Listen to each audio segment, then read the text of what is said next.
So nandito ako sa ordinary bus and lahat ng nakasakay dito ay mga estudyante na pag-asa ng Pilipinas for the next generation. Shout out sa kanilang lahat dito sa ordinary bus.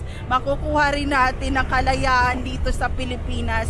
We fight for our freedom and good luck sa batch year 2023-2024 na gagraduate ngayong taon hanggang year 2024. Sana wala nang sakuna, wala nang COVID, wala nang problema, wala nang kaguluhan sa buong mundo, sa Luzon, Visayas, Mindanao at international. So ito yung view dito.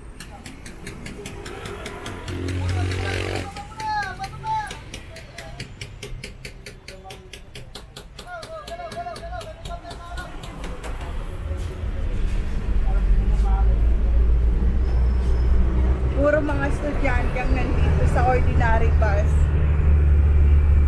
Diba?